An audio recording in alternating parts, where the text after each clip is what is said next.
जिम्मेदारी है कि हम जो कंट्रीब्यूट कर सकते हैं इस नेशन के लिए, स्टूडेंट्स के लिए नहीं करना चाहिए। कहाँ रहे, कहाँ पढ़ते रहे, क्या किया, थोड़ा सा आप समराइज करके एक पूरी ज़िंदगी की कहानी अब तक की थोड़ी सी हमें बताएं। मैं समझता हूँ कि अल्लाह ताला ने बेसिकली ये सारी चीज़ें हमारी कैसे सेटल हो जाएंगी जब हम सोच लेंगे कि हम एक खास या थोड़े टाइम के लिए इस दुनिया में आए। हमारा एक क्रिएटर है जिसने हमें इस दुनिया में कमी और खूबियों के साथ करा। ये सोचता हूँ कि जब हम कोई ऐसा रिस्क लेते हैं तो आप अल्लाह ताला की और ज़्यादा क्लोज हो जाते हैं, आपकी दुआएं और ज़्यादा हो जाती हैं। तो मैंने देखा है एजुकेशन में कि पेरेंट्स जितने भी हैं ना वो सारा गुस्सा स्कूल कॉलेजेस पे निकालते हैं। ठीक है, यानी किसी का बच्चा अगर स्टडी में अच्छा नहीं है तो वो पर मंथ फीस दे के ये फील कर रहे हैं कि सब कुछ स्कूल नहीं, यानी मुझे 6 घंटे बच्चा जा रहा है, अब सारी जिम्मेदारी देखिए 24 घंटे में 18 घंटे वो पेरेंट्स के 2 साल हैं, ये तुमने जो है अपना जो है तन मन धन लगा देना। तो फिर ये है कि स्ट्रेस लेवल और डिप्रेशन लेवल और एंजाइटी लेवल, बच्चों की फ्रस्ट्रेशन, हम कहते हैं वन बिलिंग कर रहे हैं बच्चे, ये कर रहे हैं, वो अपना कहीं ना कहीं फ्रस्ट्रेशन भी निकालते हैं। ज़ाहिर बच्चों पे प्रेशर तो होता है बहुत ज़्यादा। क्या ऐसा नहीं होना चाहिए कि प्राइवेट सेक्टर को मिल बैठ के आपस में डायलॉग करके कुछ चीज़ों से सीखी जाए, कुछ चीज़ें से सीखी जाए? हमें ये होता है कि जो मेरे पास है वो कहीं रात उसको ना पता चल जाए, जो उसके पास है। बिस्मिल्लाहिर्रहमानिर्रहीम, अस्सलाम वालेकुम वरहमतुल्लाह। मेरा नाम अख्यार अहमद है और कुरान क्लब पॉडकास्ट के सिलसिले में हम आपको वेलकम करते हैं, खुश आमदीद कहते हैं। जैसा कि आप जानते हैं कि हम कुरान क्लब के प्लेटफॉर्म से यूथ की तरबियत का, तज़किये का काम कर रहे हैं, और चूँकि यूथ में बड़ी तादाद जो है स्टूडेंट्स की होती है, और स्टूडेंट्स की जब तरबियत की बात हो, पर्सनैलिटी ग्रूमिंग की बात हो, तो एजुकेशनल पर्सनैलिटीज़ को, एजुकेशनल लीडर्स को ऑन बोर्ड लेना बड़ा ज़रूरी है। तो जो आज के हमारे गेस्ट हैं वो किसी तारुफ़ के मोहताज नहीं है, और मुझे पर्सनली बहुत खुशी है कि वो हमारे इस स्टूडियो में आए, हमारी इस पॉडकास्ट का हिस्सा बने। तो मैं बिला तख़ीर उनकी तरफ जाऊंगा और खुश आमदीद कहूँगा मोहतरम शौकत साहब को, जो कि चेयरमैन हैं रीडर ग्रुप ऑफ कॉलेजेस के। सर कैसे हैं आप? अल्हम्दुलिल्लाह, आप कैसे हैं? ठीक है, हमें बड़ी खुशी हुई है, पर्सनली हम आपको बड़ा शुक्रिया अदा करते हैं कि आप हमारी इस पॉडकास्ट में तशरीफ़ लाए। इस ऑनर फॉर मी, आपने मुझे कॉल किया इसके लिए, और मैं समझता हूँ कि हमारी जिम्मेदारी है कि हम जो कंट्रीब्यूट कर सकते हैं इस नेशन के लिए, स्टूडेंट्स के लिए नहीं करना चाहिए। अच्छा सर, आगाज़ करते हैं। सबसे पहले तो आप अपना हमें बचपन से लेके अब तक कहाँ रहे, कहाँ पढ़ते रहे, क्या किया, थोड़ा सा आप समराइज करके एक पूरी ज़िंदगी की कहानी अब तक की थोड़ी सी हमें बताएं। मैं बिस्मिल्लाहिर्रहमानिर्रहीम, सबसे पहले मैं बताऊंगा कि मैंने समनाबाद स्कूल सेंट्रल मार्केट से मैंने मैट्रिक किया। उसके बाद मेरी एफएससी मैंने की एफसी कॉलेज से। अच्छा, मैंने लाइन चेंज करके बीकॉम और एमकॉम मैंने हेलो कॉलेज से। ठीक है। तो फिर लेक्चरशिप का आगाज़ मेरा पंजाब कॉलेज से हुआ, स्टार्टेड अपना वहाँ से किया, और I was promoted as principal at start of my job. फिर मैं सुगोदा आ गया। अच्छा। तो फिर 10 साल मैंने पंजाब ग्रुप को सर्व किया। 8 साल सरगोदा आप किस सन में आए? मैं 2000। अच्छा, तकरीबन 24 ईयर्स बैक। तो मुझे 26 ईयर्स हो गया एजुकेशन में। उसके बाद फिर स्पीड ग्रुप ऑफ कॉलेजेस में एस्टैब्लिशमेंट की यहाँ पे सरगोदा कैंपस उसका बनाया। तो देन थोड़ा सा वहाँ पे कुछ गैप्स थे, उसको छोड़ कर फिर मैंने अपना रीडर ग्रुप ऑफ कॉलेजेस के नाम से स्टार्ट किया। तो अब अल्लाह का शुक्र है, हमारा कोई 25 कैंपसेस हैं, 20,000 स्ट्रेंथ है, और हमारे ब्रांड्स में रीडर कॉलेज है, वुमेन कैंपस है, रीडर ग्रामीण स्कूल है, कैंपस स्कूल का सेटअप है। इस साल हमने हेल्थ साइंसेस स्टार्ट की है, और कमिंग प्रोजेक्ट्स में हमारा इंशाल्लाह लॉ कॉलेज और यूनिवर्सिटी भी प्लान है। अच्छा, यूनिवर्सिटी भी प्लान में, माशाल्लाह। वैसे तो सर हम सुनते रहते हैं कि आप शौकत साहब ने किसी कॉलेज का आगाज़ किया है, फिर हम सुनते हैं किसी स्कूल का आगाज़ किया है, फिर वो स्कूल जो है किसी नहीं। हमें अक्सर डर लगा रहता है कि शौकत साहब कोई नई चीज़ जो है ना शुरू न कर दें। तो सवाल आपसे ये है कि ये जो आपको चैन कब आएगा? मैं समझता हूँ कि अल्लाह ताला ने बेसिकली ये सारी चीज़ें हमारी कैसे सेटल हो जाएंगी जब हम सोच लेंगे कि हम एक खास या थोड़े टाइम के लिए इस दुनिया में आए। हमारा एक क्रिएटर है जिसने हमें इस दुनिया में कमी और खूबियों के साथ करा। तो जब मेरा तवक्कल उस ज़ात पे होगा और मैं ये सोचूंगा कि मेरी सलाहियतें सिर्फ मेरी नहीं, मेरे पास जो अल्लाह ताला ने जो मुझे ब्लेसिंग्स दी हैं, इन फॉर्म ऑफ वेल्थ कह सकते हैं, इन फॉर्म ऑफ हेल्थ कह सकते हैं, आपकी सोच की सूरत में, तो उसमें मुझे चाहिए कि उसको कंट्रीब्यूट किया जाए। ना सिर्फ कि मैं सिर्फ अपनी फैमिली को सेव कर लूँ या अपनी ज़ात को सेव कर लूँ, तो उससे मुझे उठ के चलने का, बाहर चलने का नाम है। तो मैं जब भी थोड़ा सा फील करता हूँ कि कोई नया प्रोजेक्ट शुरू हो सकता है, तो बजाय इसके कि मैं उसकी सेविंग्स में चला जाऊँ, तो मैं नया प्रोजेक्ट शुरू करता हूँ। उसका मेरा ज़हन ये है उसमें कि जब हम कोई नया प्रोजेक्ट शुरू करते हैं तो उसमें कम से कम जितने लोग आ रहे हैं उनका रिस्क भी इसमें ऐड होगा। बिल्कुल। अच्छा, आपने जब काम दोबारा शुरू करते हैं, मैंने देखा कि आप अपनी एज से 5 से 10 साल फिर पीछे चले जाते हैं। आप ज़्यादा एक्टिव हो जाते हैं, एनर्जेटिक हो जाते हैं, और फिर जिन चीज़ों को आप मुश्किलात समझ रहे हैं, मेरी नज़र में वो चैलेंजेस हैं इन योर लाइफ। मुश्किलात नहीं होती हैं, आप उन चैलेंजेस को ओवरकम करने के लिए ज़्यादा एक्टिव हो जाएंगे। और मैं पर्सनली रिलीजियस पॉइंट ऑफ से ये सोचता हूँ कि जब हम कोई ऐसा रिस्क लेते हैं तो आप अल्लाह ताला की और ज़्यादा क्लोज हो जाते हैं, आपकी दुआएं और ज़्यादा हो जाती हैं। तो इसमें लर्निंग प्रोसेस होता है। तो इसलिए कोई प्रोजेक्ट उसको एक तो देखें, आपसे फरमाया कि ऊँट को पहले बांधो फिर अल्लाह पे तो मेरा ज़हन ये है कि आप अच्छा प्लान करें, अच्छी टीम डेवलप करें, अच्छा फाइनेंस उसको मैनेज करें और उसके मुताबिक आप एक अच्छा इनिशिएटिव लाएं, तो उसमें अल्लाह ताला की तरफ से इंशाल्लाह बरकत भी आएगी और उसमें ग्रोथ भी होगी इंशाल्लाह। तो सर वैसे एक चीज़ के बाद नई चीज़, एक चीज़ के बाद, पहले आप कह रहे हैं एक्सपीरियर पंजाब से भी आपका ताल्लुक रहा है, फिर आपने लीडर शुरू किया है, तो ये जो मोटिवेशन है, एक तो ज़ाहिर है कि एक ये बिज़नेस भी है, हम बिज़नेस कर रहे हैं, सिर्फ बिजनेस मोटिवेशन होती है या इस चीज़ को नए से नई चीज़ करना, आगे बढ़ना, इसके पीछे मैं क्या जानना चाह रहा हूँ कि मोटिवेशन क्या है कि मैं अब ये करूँ, अब ये करूँ, अब ये करूँ, प्राइम उसके पीछे क्या एस्पेक्ट है? देखिए, आप जब करियर स्टार्ट करते हैं ना, उसी टाइम पे आपकी डेवलपमेंट, तो मुझे लगता है कि जब आप थोड़ा सा 17-18 ईयर्स में आते हैं तो आपकी ब्रेन की डेवलपमेंट इस सेंस में है कि आपकी सोच क्या है, आपने किस प्रोफेशन में जाना है। जब तक M.Com किया था उस वक्त थोड़ा सा मेरा ज़हन था कि मुझे टीचिंग प्रोफेशन में जाना चाहिए। अच्छा। मैं अपने ग्रुप स्टडीज़ करते थे स्टूडेंट्स को, मेरा मैथमेटिक्स अकाउंटिंग बहुत अच्छी थी, तो मैं उन्हें टीच किया करता था, तो मुझे लगा कि मुझे टीचिंग प्रोफेशन में आना चाहिए। उसके बाद एक मौका जब स्टार्ट किया जॉब की तलाश में, तो मुझे फिर ये प्रोफेशन ये सबसे अच्छा लगा। एक मुझे ये था कि ये पैगंबरों का पेशा है, आपने तालीम देनी है और आपकी नीयत क्या है, ये बहुत बहुत ज़्यादा इंपॉर्टेंट है। मैंने एक जगह पे पढ़ा कि जब आपकी नीयत और आपका खलूस एक पॉइंट पे आ जाते हैं तो अल्लाह ताला आपकी दुआएं कबूल करना शुरू कर देते हैं। तो मेरे ज़हन में ये चीज़ आई कि मुझे ना इसी प्रोफेशन में रहना चाहिए। मैं फिर यहाँ पे आगे पहला प्रोजेक्ट शुरू किया। फिर देखें, दुनिया है ना, ये तो नहीं कि मैंने जिन इदारों में काम किया बहुत अच्छे थे मेरे साथ, मेरी बड़ी इज़्ज़त करते थे, मैं उनकी बहुत इज़्ज़त करता हूँ भी, और मुझे पहला प्लेटफॉर्म भी वहाँ से मिला। तो कई चीज़ें अल्लाह ताला ने करवानी होती हैं, फिर हालात वैसे बन जाते हैं, तो मैंने इनिशिएटिव इस चीज़ का लिया कि मुझे एजुकेशन सेक्टर पे ही फोकस करना चाहिए। सर एक बात की जाती है कि जो कुछ करने वाला आदमी होता है ना, वो ऑर्गेनाइजेशंस में रहता नहीं, उसका दिल करता है कि मैं खुद कुछ सोच कर जो है अपने आइडिया का लॉन्च करूँ। मैं इस सेंस इसमें मेरे डिफरेंट है कि मैंने इसको प्लान करके इस सेंस में नहीं किया कि मैं जिस इदारे में काम कर रहा था मैं आखिरी दिन तक, आखिरी सेकंड तक उसके साथ लॉयल था। हालात ऐसे बने कि मुझे ये डिसीजन करना पड़ा, ठीक है। ये ऐसा प्लान इस सेंस में नहीं कि लोग जब ग्रो कर जाते हैं तो वो फील करते हैं मैं शुरू से ऐसा सोच रहा था, तो अल्लाह ताला ने हालात ऐसे बनाए। अच्छा। मैंने उसमें डिसीजन ऐसा किया और ये ग्रुप इस्टेब्लिश हो गया। फिर जब कॉलेज किया तो मुझे शुरू से था कि स्कूल में थोड़ी सी मुझे सरगोदा में ना कुछ कमी नज़र आती थी। अच्छा।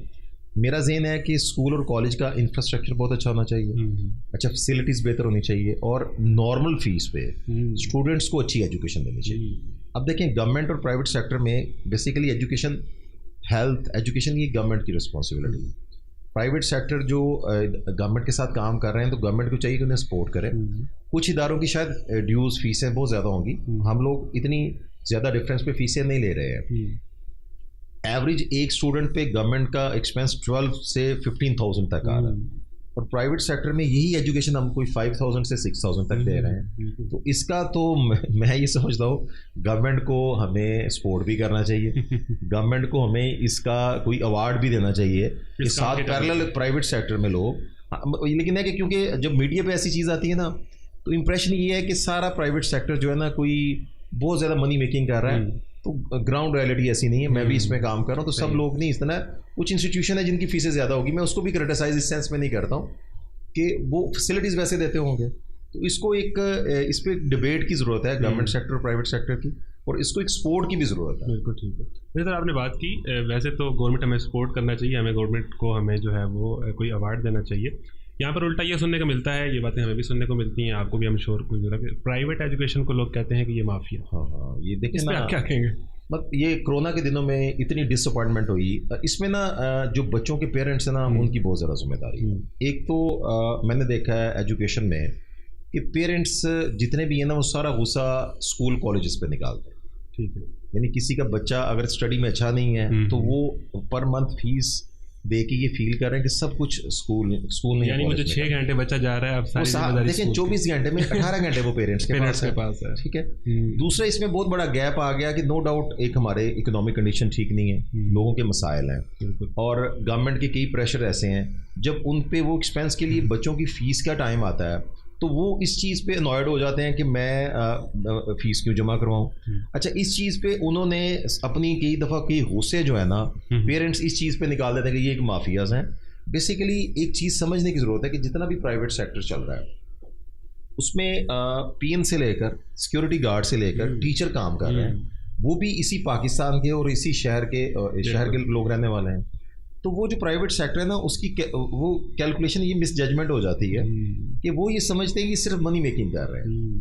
तो एक इसको समझने की ज़रूरत है कि वहाँ पे सैलरी सिस्टम चल रहा है, रेंट सिस्टम चल रहे हैं, उसके बाद टैक्सेस है, अच्छा FBR को देखना है, यूनिवर्सिटी के चार्जेस हैं, रजिस्ट्रेशन चार्जेस हैं, एग्जामिनेशन फ़ीस हैं, उसके बाद हर साल टीचर जो काम कर रहा होता है वो चाहता है कि उसकी इंक्रीमेंट लगे, उसको हर साल रिवॉर्ड मिलना चाहिए, उसका राइट भी बनता है। अच्छा, जिस लेवल परसेंटेज पे आप टीचर को रिवॉर्ड दे रहे हैं उस परसेंटेज पे आप फीसें इंक्रीज नहीं कर सकते हैं, नहीं कर पा रहे हैं। आप 200-300 फीस इंक्रीज करते हैं, पेरेंट्स लड़ाई करने आ जाते हैं। तो इसमें एक डिस्कशन की ज़रूरत है कि वो वन साइडेड है ना, खुद ही मैं बैठे बैठे आपके बारे में कुछ बात कर दूँ, मैं यहाँ पे आया, मुझे ऑफिस बड़ा अच्छा लगा, अब मैंने खुद ही डाउट्स में चीज़ें कर ली। एक मेच्योरिटी लेवल उस लेवल पे नहीं है कि दूसरे के हम मसाइल नहीं समझते। हमारी सोसाइटी में जो कॉम्प्लेक्स हुआ है, कंपैरिजन हुआ है, हम दूसरे की गाड़ी देखकर सिर्फ इस ग्रोथ को देख रहे हैं, दूसरे की फैसिलिटीज देख रहे हैं, उसकी एफर्ट्स और स्ट्रगल को नहीं देख रहे हैं। बिल्कुल ठीक बात है सर। एजुकेशन को लेके लोगों की डिफरेंट अप्रोच है, मुख्तलिफ फलसफे हैं। आप किस तरह डिफाइन करेंगे कि एक आइडियल स्कूल या आइडियल कॉलेज कैसा होता है? देखिए, किताबी चीज़ें और होती हैं, ठीक है। आइडियल स्कूल कॉलेज हमारे यहाँ पे हम आइडियलिज्म ज़्यादा है, इसलिए जब उसके लेवल तक चीज़ें नहीं होती है तो हम फ्रस्ट्रेटेड हो जाते हैं। ठीक है, हमने ये देखना है कि बैलेंस एजुकेशन सिस्टम कैसे, ठीक है, यानी मैं किस स्कूल में अपना बच्चा बच्ची लेके जा रहा हूँ, उसका प्रिंसिपल कैसा है, उसका ओनर जो है इन्वेस्टर है, उसके ओनर ने सिर्फ मनी मेकिंग के लिए प्रोजेक्ट किया, उसका जो प्रिंसिपल है या उसका चेयरमैन है उसकी पर्सनल कंट्रीब्यूशन एजुकेशन की तरफ क्या था, ठीक, बच्चे उससे इंस्पिरेशन क्या ले रहे थे, टीचर उससे इंस्पिरेशन क्या ले रहा है, उसके प्रिंसिपल उससे इंस्पिरेशन क्या ले रहे हैं, वो खुद सिस्टम को टाइम कितना दे रहा है, उसने बच्चों की ज़िंदगी में क्या सिर्फ एजुकेशन से फीस ली, बच्चों को पढ़ाया और प्रॉफिट कमाया, कि वो बच्चों से रोज़ मिलता है, बच्चों के मसाइल सुनता है, उसका पैशन कैसा है, उसकी डेडिकेशन टुवर्ड्स स्टूडेंट्स कैसी है, और क्या हम बच्चों की देखें हम तरबियत कैसे करते हैं। अब हमारे पास एक सिस्टम है, रमज़ान आएगा मैं नात का प्रोग्राम करवाऊँगा। अब जैसे अभी जनवरी और फरवरी हमारा ये मंथ से, इसमें हम उनकी कल्चरल एक्टिविटीज़ करवा दी हैं।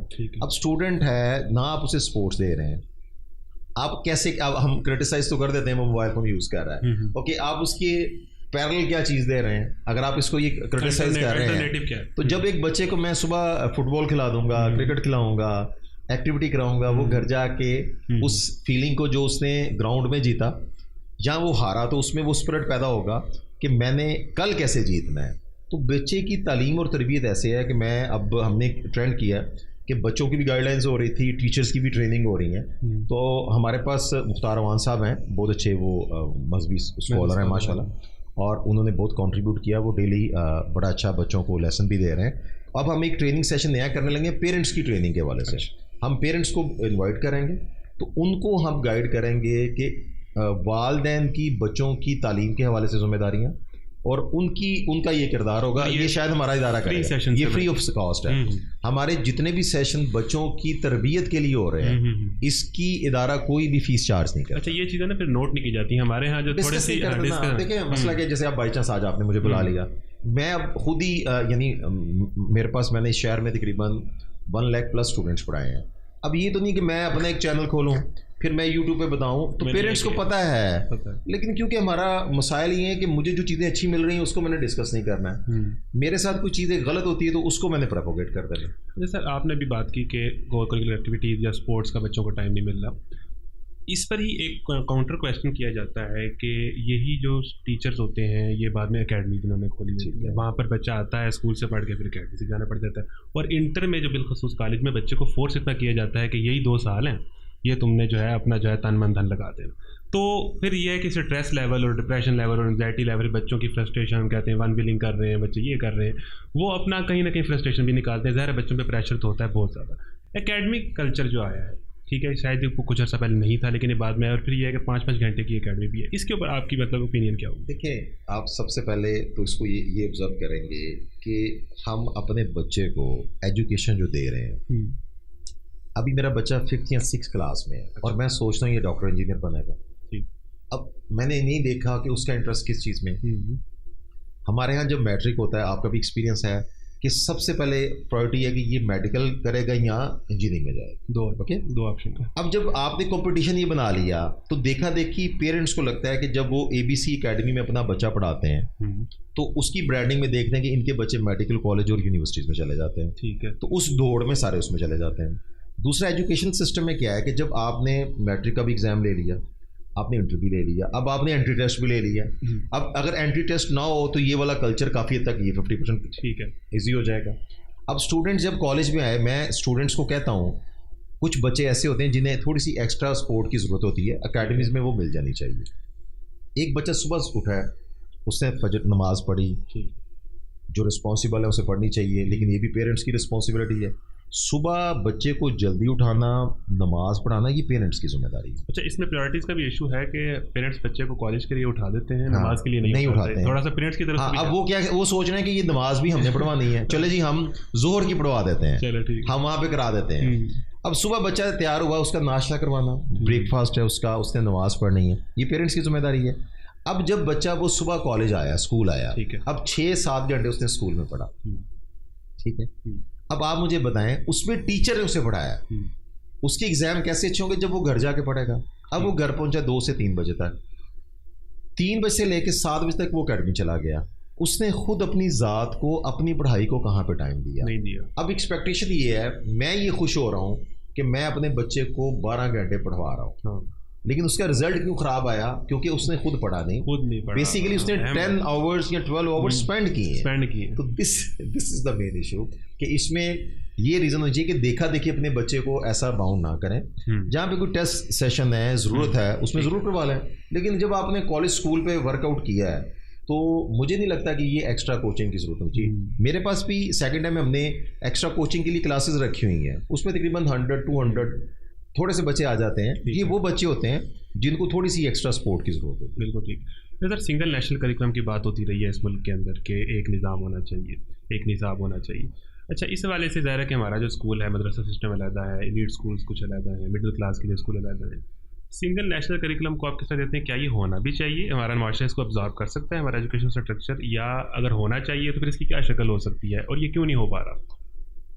मेरा इसमें थोड़ा सा बैलेंस्ड अप्रोच इस सेंस में है कि हमारे यहाँ हमारे कंट्री में जब कोई चीज़, कोई फैसला किया जाता है ना, तो वो बगैर डिस्कशन के किया जाता है। फॉर एग्जांपल, ग्राउंड रियलिटीज़ को मद्देनजर नहीं रखते। अब देखिए, एकदम आता है जी सिस्टम कंबाइन हो गया, अच्छा, फिर पता चलता है जी 5th और 8th के बोर्ड एग्जाम होंगे, फिर 3 साल बाद पता चलता है कि नहीं इसको नहीं कर रहा है, फिर पता चलता है जी 9th और 10th इकट्ठा होगा, फिर पता चलता है इसको सेपरेट कर देते हैं।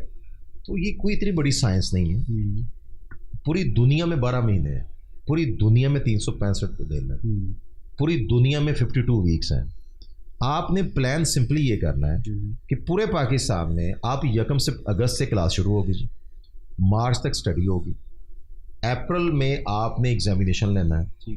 प्राइवेट सेक्टर की बिल्डिंग्स है और उनके टीचर्स हैं, गवर्नमेंट सेक्टर की बिल्डिंग्स है और उनके टीचर्स हैं। आपने सेंट्रलाइज मार्किंग अपनी करवा लीजिएगा। आप बच्चों के रिजल्ट मई और जून में निकालें। पूरे पाकिस्तान के टीचर्स को, बच्चों को, हम प्राइवेट सेक्टर में हैं। देखें, जब हमारे साथ वाली कोई बिल्डिंग या 7 स्कूल, यहाँ पे 300-400 स्कूल्स हैं, 20+ कॉलेजेस हैं, तो ये कैसे पॉसिबल है कि मैं अपनी मर्जी करके बैठ जाऊँगा? तो हमें कॉम्पिटिशन में चलना चाहिए। तो जून या जुलाई में 1 महीना टीचर्स को प्राइवेट सेक्टर में विद पे छुट्टी मिल जानी चाहिए ताकि वो भी रेस्ट कर लें। तो ये प्रैक्टिकली इम्प्लीमेंट कोई इतना मुश्किल नहीं है, थोड़ा सा मिलके प्लान करने की। ये क्या करते हैं, डिसीजन मेकिंग हो जाती है और उसके बाद हम उसको ट्विटर पे या नोटिफिकेशन में देखते हैं कि ये आपका डिसीजन हो गया है। अक्सर ये है कि एक दिन पहले नोटिफिकेशन आता है, छुट्टी होगी, मतलब इसको कोई इतना मुश्किल नहीं है। हाँ, दूसरा कि आपने चीज़ों को प्लान, एक चीज़, मेरी बात एक सुने, एक बंदा है, उसने अपना वेट 5 साल में बढ़ाया, ठीक है। हम कहते हैं कि 5 दिन उसने इधर ही मशीनें खरीद ली हैं और आज ग्राउंड में भागना शुरू कर दिया, तो 5 दिन में वो वेट कम कर लेगा? एक सिस्टम 40-50 साल से खराब हुआ है, आप उसको 4 महीने में या 1 साल में ठीक करना चाहते हैं, तो दैट इज़ नॉट पॉसिबल। आप सिंगल करिकुलम में आए, लेकिन आप डिस्कशन करके एक 5 years 3 years प्लान रखें और उसमें आहिस्ता आहिस्ता कुछ कैंपसेस को, कुछ सिटीज़ को उसमें रोल मॉडल बनाएं, उसके बाद इसको फाइनलाइज करें। बिल्कुल ठीक है। तो सर मॉरल ट्रेनिंग की अब तो अक्सर स्कूल्स बात करते हैं कि भाई साथ रिलीजियस एजुकेशन होगी या मॉरल एजुकेशन होगी। मॉरल एजुकेशन आपके ख्याल में ये एक इजाफी चीज़ है, जिस तरह होता है कि जनाब एक जनरल नॉलेज का पीरियड हो गया या एक मॉरल ट्रेनिंग का पीरियड हो गया जी मॉरल ट्रेनिंग हो रही है, या कोई साल में कोई 2-4 इस तरह के लेक्चर्स हो गए, कोई स्पीकर्स आ गए तो ये मॉरल ट्रेनिंग हो रही है, या मॉरल ट्रेनिंग को करिकुलम के अंदर ही इनकलकेट होना चाहिए या थ्रू टीचर्स होना चाहिए? इसको आप कैसे देखते हैं मॉरल ट्रेनिंग का जो फलसफा है, इसको तो क्लियर करें। एजुकेशन सेक्टर जो है ना, basically I have to train my students through my teachers. अच्छा ठीक। मैं अपने बच्चे को डायरेक्टली ट्रेन इस सेंस में कर सकूंगा जब मैं उसके साथ कोई सेशंस कर रहा हूँ, कोई सेमिनार्स उनके हो गए। अदरवाइज डेली टीचर्स क्लास में जाएगा और उसने बच्चों को ट्रेन करना। बिल्कुल। हर क्लास में 5 to 6 एवरेज टीचर जा रहे हैं। तो सबसे इम्पॉर्टेंट चीज़ ये है कि जो हमारे पास टीचर आ रहा है उसकी सिलेक्शन क्या है। क्या वो चॉइस के साथ टीचर बना कि उसको ज़रूरत थी कि उसके पास कोई जॉब नहीं थी, कि बाई चांस टीचर बन गया है कि चॉइस के साथ बना। फिर क्या उसका पैशन ऐसा है। देखिए आप मेरे पास हम डिस्कशन कर रहे हैं, आपने कोई भी क्वेश्चन आप मुझसे सरप्राइज पूछी जा रहे हैं, अब मैंने आंसर वो देना है जो मैं कर रहा हूँ, अदरवाइज मैं सोच में पड़ जाऊंगा कि आपने क्वेश्चन कैसे कर लिया मेरे से। सही। टीचर ने क्लास पढ़ाते हुए फैसला करना कि कब बच्चे को पढ़ाने के साथ साथ ये गाइड एडवाइस करनी है, ये नसीहत करनी है। नंबर 1, अगर इतना आसान हो जाए सब कुछ, हर बंदा एक मतलब इंसान एक बड़ी कॉम्प्लिकेटेड सी चीज़ है ना, यानी एक ही इंसान है वो कितना कुछ कर जाता है 10 घंटे की वर्किंग में, ठीक है, और एक ही बंदा वैसा है जो आप 24 घंटे बैठाई रखें वो काम नहीं करता है। तो आपने टीचर्स ने ट्राई करना है कब बच्चे को उसका जहन मोटिवेशन का तब बनेगा। हमारा माइंड ऐसे जैसे भी आगे माह रमज़ान आ रहा है, अब जैसे ही रमज़ान का चांद आना है तो हम सब ने ऑटोमेटिकली हमारी एक ट्यूनिंग हो गई। मैंने अपने ब्रेन से सोचा अब रमज़ान है, मैंने अपने टाइम को ऐसे मैनेज करना है, नमाज ऐसे पढ़नी है, ज़्यादा रिस्पॉन्सिबल हो जाऊँगा, होली कुरान की तिलावत भी करूँगा। जैसे ही रमज़ान ख़त्म होता है हम फिर वैसे कामों में लग जाते हैं। तो जो बच्चा है उसका ब्रेन, उसमें कितने आइडियाज़ आ रहे हैं। आपका जो उसका कोच है, उसका जो ट्रेनर है और जो उसका टीचर है, उसका नॉलेज, उसका बिहेवियर, उसकी मेंटल फिटनेस, उसकी स्पिरिचुअल फिटनेस, उसकी इमोशनल फिटनेस, ये और उसकी फिजिकल फिटनेस, वो इतनी इंस्पिरेशनल होनी चाहिए कि वो बच्चा अपने आप को चेंज करे। देखिए मैंने किसी को नमाज पढ़ानी है, ठीक है, तो मैं उसको मोटिवेट करता हूँ कि वो नमाज नहीं पढ़ता है, मैं 2 दिन उसके सामने नमाज पढ़ूंगा तो वो उसमें चेंज आ जाएगी। मैंने अपने डिसिप्लिन को उसमें शिफ्ट करना बड़ा पॉजिटिव। यानी इस पे अगर फिर टीचर्स ट्रेनिंग फिर इसी बुनियाद पर होगी, टीचर ट्रेनिंग करेंगे, सिखाया जाएगा कि आपने पढ़ाते हुए ही इन चीज़ों को गैर महसूस अंदाज से भी करना है, महसूस अंदाज। देखिए मैं अब ये रमज़ान है, this is the kind of training for me ना, कि मैंने 1 महीना ऐसा गुजारना है कि उसके बाद 11 महीने में वैसे गुजारूं। वो हम नहीं गुजारते, ये हमारा फॉल्ट है। इस्लाम ने हमें एक गाइडलाइन उसकी दे दी है, ठीक है। अच्छा सर, टीचर्स की तरफ से भी एक बात बड़ी आती है कि जो स्कूल्स होते हैं, मैनेजमेंट होती है, हमें ये तो कहती है कि भाई तरबियत भी करें, हमने निसाब भी पूरा करवाना होता है, ये भी करें, फिर फेस के इश्यूज होते हैं, जिस तरह के मुल्क के माशी हालात है। टीचर अपने एंड पे कहता है कि भाई मैं क्या क्या करूँ, मेरी उसकी वो मोटिवेशन उसको कहाँ से आए। बाहर मुल्क में अगर हम देखते हैं कि भी कहते हैं कि टीचर है तो वो हर हवाले से ठीक है, तो वो मोटिवेट भी है काम करने पे। अब टीचर के एंड पे कई चैलेंजेस हैं, मैनेजमेंट की तरफ से कोई इशूज़ है, या प्रेशर है, या स्ट्रेस है, करिकुलम पूरा करवाना है, घर के मसाइल हैं। इन सारी चीज़ों पे वैसे तो टीचिंग बड़ा मुकद्दस पेशा है, लेक्चर में तो हम कहते हैं कि आप बहुत बड़ा काम कर रहे हैं, आप नस्लों को संवार रहे हैं, लेकिन फिर जाहिर है कि एजुकेशन सेक्टर जिस तरह आप कहने के यूनिवर्सिटीज़ में जो हमारी तालीम की सूरत हाल है, वहीं से ही फिर अल्टीमेटली जो लोग आ रहे हैं उन्होंने टीचिंग में आना है, वही टीचर बन रहे हैं। तो टीचर्स किस तरह मतलब मोटिवेट होकर ये काम करें, या टीचर्स ट्रेनिंग किस अंदाज से होनी चाहिए कि एक बहुत आइडियल टीचर स्टूडेंट्स को, जिससे आपने नक्शा पेश किया कि टीचर की शक्ल में एक जो है वो रूहानी बाप है, एक पर्सनैलिटी अगर स्टूडेंट देखेगा तो वो उसको फॉलो करेगा, तो वो कैसे बने, वो किस तरह हो सकेगा? देखें हम दोनों सिस्टम को डिस्कस कर रहे हैं। गवर्नमेंट सेक्टर में गवर्नमेंट टीचर को सैलरी और बेनिफिट जो गवर्नमेंट के रिसोर्सेज हैं और टैक्सेस इनकम है उससे दे रही, ठीक, तो वो उस प्लान के साथ हमारा एक अजीब सा कंपैरिजन है। हम फैसिलिटीज़ गवर्नमेंट वाली देख लें, काम हम कहते हैं गवर्नमेंट की तरह नहीं करना है, ठीक है। अच्छा, रिवॉर्ड हमें वो गवर्नमेंट सेक्टर वाला सारा मिल जाए, ठीक है, नंबर 1। नंबर 2 एक चीज़ ये जो मैं कंपैरिजन फील करता हूँ कि जो प्राइवेट सेक्टर है उसका एक सेटअप ऐसा है जो जिसके प्रिंसिपल ने वहाँ की फीस स्ट्रक्चर 2000 रखा हुआ है, एक का 3000 है। तो जो फीस स्ट्रक्चर होगा उसके मुताबिक ही कैलकुलेशन होगी टीचर की फैसिलिटीज़ के साथ। अब यहाँ पे क्योंकि इतने ज़्यादा प्रेशर आ गए with the passage of time कि पहले एजुकेशन में इतना कंपटीशन नहीं था, उस कंपटीशन में कहीं ना कहीं टीचर कंप्रोमाइज्ड होता है। लेकिन हमारे सेटअप में उसकी मिनिमम लेवल है कि भी टीचर की मिनिमम सैलरी भी होगी, एनुअल उसकी इंक्रीमेंट्स क्या मिलेंगी, ये उसका काम होगा, इतने गैप के साथ उसको छुट्टियाँ भी मिलेंगी, उसके मुताबिक उसने काम करना है। तो हमारे यहाँ एक जो सबसे इम्पॉर्टेंट चीज़ है कि टीचर कहीं ना कहीं किसी जगह में जो प्राइवेट सेक्टर का कंपैरिजन करता है, तो क्योंकि डिवीजन जैसे मुआशरे में इतनी ज़्यादा है तो स्कूल और कॉलेजेस में भी इतनी ज़्यादा है, तो वहाँ पे उसका ये कॉम्प्लेक्स डेवलप हो गया कि मैं तो मेहनत जो प्राइवेट सेक्टर में टीचर वहाँ पे कर रहा है जिसकी 50,000 प्लस सैलरी है या 70,000 प्लस है, और मैं भी उतना काम कर रहा हूँ तो मुझे तो सिर्फ 20,000 मिल रहा है। तो ये डिफरेंस बेसिकली जिस सेटअप में वो काम कर रहा है उस वाले से है। उसको चाहिए जब उसने अपना एक्सप्लोर कर लिया टैलेंट, तो वो अपने आप को उस सिस्टम में आजमाए जहाँ पे ग्रोथ है, इसमें उसकी सेल्फ एफर्ट और कॉन्फिडेंस भी बड़ा इंपॉर्टेंट है। अच्छा सर, होलिस्टिक डेवलपमेंट की बच्चे की बात की जाती है कि इमोशनल डेवलपमेंट, फिजिकल डेवलपमेंट भी होनी चाहिए।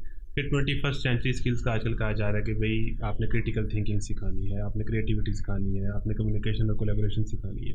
ये बातें तो करने को की जाती हैं, सुनने में अच्छी भी बड़ी लगती हैं। हमारा जो एजुकेशन सिस्टम है ज़ाहिर है वो नंबर गेम है, आपने नंबर लेने हैं, 1100 में से 1100 लेने हैं, उस पर कंपटीशन है, उस पर जनाब एक स्कूल दूसरे स्कूल के आपस में कंपटीशन है। फिर कॉलेज में भी इस तरह है, इंटर में फिर आगे 2 ऑप्शंस हैं डॉक्टर या इंजीनियर के, तो एक बहुत रेस है और उस रेस में भी हमने रहना है और उसके साथ हमने जो है वो होलिस्टिक डेवलपमेंट के ऊपर भी काम करना है। तो ये 2 चीज़ें पैरेलल चल सकती हैं या दोनों ही ख़राब होती हैं, या अगर चलानी है तो कोई दरमियानी रास्ता क्या बन सकता है इस सिस्टम के अंदर रहते हुए? देखिए, आज मेरा आपके साथ ये पॉडकास्टिंग में इंटरव्यू है, तो आपने मुझे 1 वीक पहले बताया, तो मैंने प्लान किया। आज मैं कॉलेज पहले गया, फिर अपनी वर्किंग लीव कर आपके पास आया, उसको प्लान कर लिया ना, प्लान किया। तो अगर सिर्फ हम यहाँ पे मैं सिर्फ ये बातें करके जाऊँगा, लाजिम बात है ये ऑन एयर भी जाना है, ये बातें मेरे टीचर्स ने भी सुननी है, मेरे स्टूडेंट्स ने भी सुननी है, तो उन्होंने कंपैरिजन करना है क्या सर की रियल लाइफ भी ऐसे है जो बातें करके आए। हमारा मसला ये है कि गवर्नमेंट जो करवाना चाह रही है, ये तो इन्फॉर्मेशन हमारे पास आ गई ना कि हम जब सोशल मीडिया पे जाते हैं, ठीक है, पूरी दुनिया लिंकअप होगी ना, पता चल गया कि कंट्रीज कहाँ पे आगे चले गए, ठीक है, उस कंपैरिजन में बच्चों ने क्रॉस क्वेश्चनिंग कर ली और चीज़ें देख ली। मसला ये है कि मैं इंडिविजुअल लेवल पे कितनी के एफर्ट्स कर सकता हूँ। मैंने 9th और 10th सरगोदा बोर्ड के अंडर ही देने एग्जाम, मुझे कहीं ना कहीं बच्चों को वो स्पून फीडिंग भी करनी पड़ेगी, उसकी प्रेपरेशन भी करनी पड़ेगी। हमारे पास कुछ पेरेंट्स आते हैं, वो कहते हैं जी आप बच्चे पे सख्ती नहीं कर रहे, आप बच्चे को फिजिकल पनिश क्यों नहीं कर रहे हैं, ABC स्कूल तो कर रहे हैं। मैंने मैनेजमेंट से कहा हुआ कि हम उसको नहीं करेंगे, ठीक है। किसी टाइम पे हम बच्चे को डांट भी लेते थे, मैं खुद जब स्टार्ट में यहाँ पे आया बच्चे को फिजिकली भी उसको मार भी लेते थे ना, अपना बच्चा और छोटा भाई समझ के। लेकिन अब with the passage of time ये वाली एक्सेप्टेंसी खत्म हुई है। पेरेंट्स कह रहे हैं जी बच्चे को आपने टच भी नहीं करना।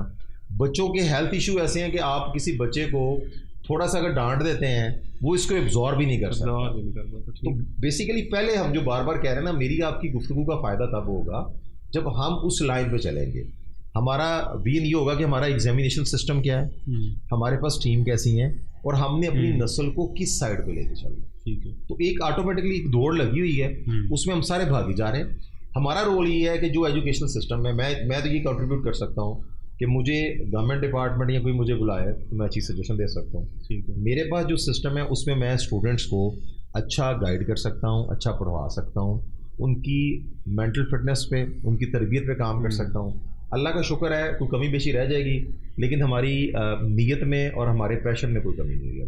तो सर इसमें ये सारी बातें जिस तरह भी हमने बात की, इसी से ही लोग बातें कहते हैं कि ये सारी जो बातें हैं इस स्ट्रक्चर के अंदर, इस बोर्ड के साथ कनेक्ट रहते हुए बहुत सारी चीज़ें इम्पॉसिबल हो नहीं सकती।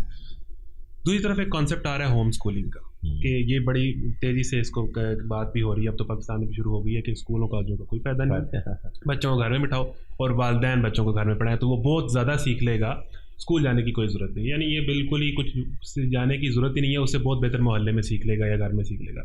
इस पर आपको क्या कहते हैं? देखिए स्कूल का अपना एक इम्पैक्ट है। मैं जब मस्जिद में नमाज पढ़ता हूँ और मैं घर में पढ़ता हूँ, उसमें फ़र्क है। ठीक है। मैं एक क्रिकेट घर में खेलता हूँ, एक ग्राउंड में खेलता हूँ, इसमें फ़र्क है। एक बच्चा स्कूल कॉलेज में गया, बेसिकली हमें इसे समझने की ज़रूरत है कि हम सीखते कैसे हैं जब हम ज़्यादा लोगों में होते हैं।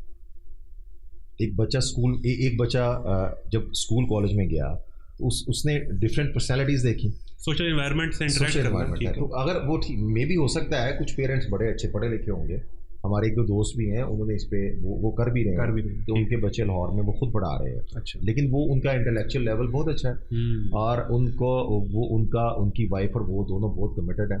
लेकिन आप पहले देखें क्या हमारा लिटरेसी रेट ये है कि जो पेरेंट्स जो बच्चे को सुबह साफ यूनिफॉर्म पहना के नहीं भेजते हैं, जो बच्चे को लीव्स करवा रहे हैं, जो बच्चे की अपने बच्चे की फीस देते हुए टीचर से और प्रिंसिपल से लड़ने आ जाते हैं। तो आप इसमें मेरा क्वेश्चन मार्क है कि ऐसा हमारी सोसाइटी में प्रैक्टिकल है ही नहीं, प्रैक्टिकेबल ना। बहुत सारी चीज़ें सुनते हुए अच्छी लगती हैं, लेकिन जब हम ब्रेक डाउन किया जाए ना, सिर्फ इसका ये कॉन्सेप्ट के बच्चा घर रहेगा तो एक्सपेंस नहीं आएगा। देखिए मेरी बात सुने, एजुकेशन जो है ये बहुत इंपॉर्टेंट है बच्चों के लिए। ठीक है। और एनवायरनमेंट में मैं इसलिए नहीं कि मैं प्राइवेट सेक्टर में हूँ, देखिए हम तो गवर्नमेंट सेक्टर से पढ़ के आए, हमने इसको कंट्रीब्यूट ये किया कि यार हमारे ज़ुम्मे काम है, हमें उसे अच्छे तरीके से करना चाहिए। वो नीयत अल्लाह ताला जानते हैं, हमारी सोच में हमने डिलीवर कैसे किया और हमारा स्टूडेंट भी वो समझता है। तो ये एक हम सारी चीज़ें बाहर से कॉपी करके कर ही नहीं सकते हैं। हम यानी एक लीडरशिप का ये भी असूल है कि आप अपने पास जो एग्जिस्टिंग रिसोर्सेज हैं उसके मुताबिक परफॉर्म कर। ठीक है। ये आपकी बात आइडियली बहुत अच्छी लगती है कि आप ये सोच रहे हैं कि ये प्रैक्टिकली हो गया तो हर बच्चा सुबह उठेगा। कोरोना के दिनों में आप कंपैरिजन करके बताएं कितने बच्चे घर में पढ़ते थे, घरों में पढ़ा। अल्लाह ताला ने वो भी एक हमें एक टेस्ट केस ही किया। बिल्कुल ठीक है। कितने बच्चों ने ऑनलाइन क्लासेस 100% ली और उस फेज के बाद हमें पता चला जो बच्चे वो 2-3 साल पढ़ के नहीं आए, तो ये जो करंट रिजल्ट आपके मैट्रिक एग्जाम के आए वो एकदम ग्राफ देखें कितना नीचे चला गया।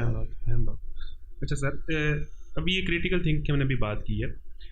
कहा जाता है कि हमारा सिस्टम रट्टा बेस्ड है, चीज़ें रट के याद करनी पड़ती हैं, लेकिन क्रिएटिविटी और जो क्रिटिकल थिंकिंग अगर बच्चे की डेवलप ना हो तो आगे चल के भी फिर वो क्लर्क ही बनता है या फॉलोअर ही बनता है, लीडरशिप उसमें डेवलप नहीं होती। तो ये चीज़ें बड़ी ज़रूरी है। क्रिटिकल थिंकिंग और क्रिएटिविटी या इस तरह की चीज़ें या रेशनैलिटी या चीज़ों को रेशनली सोचना, क्रिटिकली एनालाइज करके कोई डिसीजन लेना, ये बच्चों को एज अ टीचर हम अपने स्कूल्स कॉलेजेस में किस हद तक कर सकते हैं? अगर कर सकते हैं तो कैसे कर सकते हैं? देखिए आप और मैं प्राइवेट सेक्टर में इस पे वर्क कर भी रहे हैं और करवा भी रहे हैं हम, लेकिन हम इसको सिर्फ चंद बच्चों को एग्जाम्पल बना के देखते हैं कि सब लोग बच्चे क्रिएटिव नहीं है या क्रिटिकल थिंकिंग नहीं है। हमारे जो प्राइवेट सेक्टर में जो करिकुलम हमने कैरी कर रहे हैं या बच्चों की जो एक्टिविटी बेस्ड लर्निंग हो रही है उसमें सारा बच्चा तो ये सीख रहा है, लेकिन एक रियलिस्टिक एनालिसिस में फिर ये कहूँगा, क्या सारे बच्चे क्रिएटिव हो जाएंगे? नहीं, बिल्कुल। क्या सारे क्रिटिकल एनालिस्ट हो जाएंगे? क्या इस मुल्क में सारे राइटर बन जाएंगे? क्या यहाँ के सारे क्रिकेटर होंगे? तो हमारी ना एक्सपेक्टेशन बड़ी रॉन्ग है। मैं एजुकेशन कर रहा हूँ लेकिन मैं डॉक्टर तो नहीं हूँ। मुझे कोई कहे कि सर शौकत अच्छे डॉक्टर नहीं है, अभी मैं मेडिकल पढ़ा ही नहीं। अच्छा, मुझे पास कुछ स्टूडेंट्स आते हैं, वो कहते हैं सर आपको वाइस चांसलर होना चाहिए। अच्छा। सर आपको पॉलिटिक्स में होना चाहिए। भाई मैं कैसे हो सकता हूँ, मैंने पॉलिटिक्स की नहीं। मैं वाइस चांसलर कैसे हो सकता हूँ, मैंने PhD नहीं की हुई है। तो ये ना हमारी एक्सपेक्टेशन ज़्यादा बेसिकली बहुत इस मुल्क में बहुत अच्छा भी हो रहा है। देखें मतलब इस मुल्क की ग्रोथ देखें, 27-28 करोड़ लोग हैं हम लोग, ठीक है। लोगों के पास फैसिलिटीज़ हैं, लोगों के पास अच्छे घर हैं, लोगों ने ग्रो किया, लोगों ने जो बिज़नेस की है या जो ग्रोथ की इसी मुल्क में की। हमें थोड़ा सा ना ऐसे ही हम अनकॉन्शियसली ना कहीं पाकिस्तान को ना इतना बुरा है नहीं जितना हम कहना शुरू कर देते हैं। तनकीद करना मुल्क पे बिला वजह, जो ग्रो कर जाता है वो ज़्यादा क्रिटिसिज्म कर रहा है, जो नहीं ग्रो करता वो फ्रस्ट्रेशन में कर रहा है। तो चीज़ों को यानी मैंने अपनी लाइफ में अगर मैं देखूं तो जब मैंने स्टार्ट किया एजुकेशन के बाद तो मैंने ग्रो नहीं किया। आपने जब अपनी स्टार्टिंग लाइफ से किया और आज आप देखते हैं तो आपने ग्रो नहीं किया, आपके पेरेंट्स ने ग्रो नहीं किया, मेरे पेरेंट्स ने ग्रो नहीं किया। हम सब लोगों ने इसी मुल्क में रहकर बहुत ग्रो किया हुआ, लेकिन हम ये मानने को तैयार नहीं है और हम शुक्र करने को तैयार नहीं है। तो सर हमारी सोसाइटी में वैसे बाहर देखा जाए तो प्रोफेशनल लर्निंग कम्युनिटीज़ का बड़ा कल्चर है, एक दूसरे से डायलॉग करके प्रोफेशनल्स बैठ के एक दूसरे से सीखते हैं। पाकिस्तान के ओवरऑल कल्चर की भी बात की जाए और एजुकेशन सेक्टर में भी राइवल्स भी हैं, राइवल्स आपस में चेंज की, स्कूल चेंज की या कॉलेजेस की, कि भाई आपस में कंपटीशन बहुत ज़्यादा है और फिर वो राइवलरी तक है, वो उनके स्टूडेंट्स खींच रहे हैं, इनके स्टूडेंट्स खींच रहे हैं। यहाँ पर ज़ाहिर है प्राइवेट सेक्टर अब एग्जिस्ट करता है, कोई रियलिटी है, उसके ज़ाहिर है कुछ नुमाइंदगान है, रिप्रेजेंटेटिव्स हैं। क्या ऐसा नहीं होना चाहिए कि प्राइवेट सेक्टर को मिल बैठ के आपस में डायलॉग करके कुछ चीज़ें उनसे सीखी जाएँ, कुछ चीज़ें इनसे सीखी जाएँ? हमारा ये होता है कि जो मेरे पास है वो कहीं रात उसको ना पता चल जाए, जो उसके पास है वो कहीं मिले। तो अगर प्रोफेशनल लर्निंग कम्युनिटी का एक कल्चर इस पाकिस्तान में नए ट्रेंड्स हमने लाने हैं, शुरू किया जाए, तो क्या ये कैसे होगा और इसको कौन करेगा? आप इनिशिएटिव लिए ना, आज मुझे बुलाया है। आपको चाहिए कि सरगोदा में जितने लोग एजुकेशन में प्रिंसिपल है उनके इंटरव्यूज़ करें। एक तो आपको पता चल जाएगा उनकी क्रिटिकल थिंकिंग का, एक पता चल जाएगा उनकी क्रिएटिविटी का, और एक पता चल जाएगा कि वो कंट्रीब्यूट सोसाइटी में कितना कर रहे हैं, और आपको ये भी पता चल जाएगा कि कितने लोग आपके पास आना चाहिए। आप ये इनिशिएटिव ले सकते हैं। दूसरी चीज़ ये है कि कुछ सोसाइटी की वर्किंग है। हमारे यहाँ एक घर में 4-5 बहन भाई हैं, ठीक है, वो सब एक दूसरे के साथ अलाइन नहीं होते हैं, दोस्त एक दूसरे से अलाइन नहीं होते हैं, तो आप पूरे मुआशरे को कैसे अलाइन कर सकते हैं? ये काम तब शुरू होगा जब हमें एक्सेप्टेंस, पेशेंस और एक दूसरे की बात बर्दाश्त करने का हमारा टॉलरेंस लेवल हो जाएगा। हम इसमें किताबी लेवल तक तो इंटेलेक्चुअली बहुत स्ट्रॉन्ग है, लेकिन जब हमें मसला आता है ना ग्राउंड रियलिटी में करने की बारी है, तो हमें उस वक्त हम बहुत पीछे चले जाते हैं अखलाकी तौर पे। तो मुझे लगता है कि जैसे आपने मुझे आज बुलाया, तो आप एक एक इंटरव्यू सबका करें, सारे स्कूल के प्रिंसिपल्स का, ओनर्स का, वाइस प्रिंसिपल्स का, तो आपको जजमेंट हो जाएगी कि ग्राउंड रियलिटी पे एजुकेशन कैसे चल रही है। बढ़िया बात है, बढ़िया बात। अच्छा सर, नया दौर है, सोशल मीडिया आ चुका है, कहा जाता है कि बच्चों का अटेंशन स्पैन ख़त्म हो गया है। हम 30 सेकंड का व्हाट्सएप स्टेटस देखते हैं, स्नैपचैट स्टोरी 15 सेकंड की होती है, इंस्टाग्राम पे स्टोरी 1 मिनट की लगती है, हम फेसबुक पे या यूट्यूब पे वीडियो स्क्रॉल करके आगे जा रहे हैं। अटेंशन स्पैन बहुत कम हो गया, ज़्यादा देर हम बात सुनना नहीं चाहते। अब ज़ाहिर है कि अब ये जो बच्चे हैं 2010 के बाद जो बच्चे, इनको कहा जाता है ये जनरेशन अल्फ़ा है, ये बहुत ज़्यादा टेक सेवी जनरेशन है। टीचर को ऐसे स्टूडेंट्स को पढ़ाना पड़ रहा है अब इस टाइम स्कूल में जो 30 सेकंड की वीडियो देखने को तैयार नहीं है, उसने 30 मिनट का लेक्चर देना है।